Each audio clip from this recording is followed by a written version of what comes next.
तर मित्रांनो तुम्ही समोर बघू शकता बिंजोडचा बादशाह म्हणजेच मथुर राहुल दादा पाटील यांचा सर्वात लाडका मथुर आला अड्ड्यात. मी लांब होतो, मी लांबून बघितली की मथुर आणि कृष्णा काढलेले म्हणजे हा नक्कीच मथुर असेल.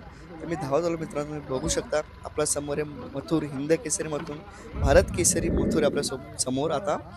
आणि मथुरची गाडी आली ना, मग एवढी गर्दी लागली की विचारू नका. मागे ना माझ्या मागं खूप गर्दी आहे. सर्व बोलतात मथुर आलाय मथुर, सर्वजण ना कॉल करतात आहे की या लवकर मथुरची गाडी आली आहे, मथुरची गाडी आली आहे. आणि सर्व व्हिडिओ कॉलवरती दाखवतात ते घरच्यांना की मथुर आहे, मथुर आहे. हे बघा प्रेक्षक बघा, गर्दी बघा, हे बघा. मथुरला जसं गाडीतून बाहेर काढतात मागं गर्दी बघा. सर्व धावत येतात की मथुर आलाय, मथुर आलाय. मथुरला गाडीतून बाहेर काढला नाही ना, लगेच गर्दी झाली. हे बघा मथुरची फॅन फॉलोइंग खूप आहे मित्रांनो. मी स्वतः एक मथुरचा फॅन आहे.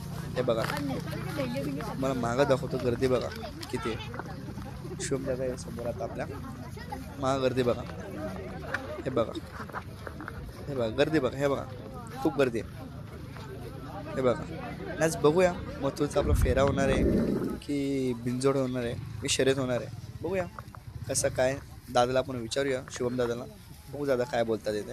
हे बघा राहुल दादा तर नाहीच आले आहेत, शुभम दादा घेऊन आले मथुरला.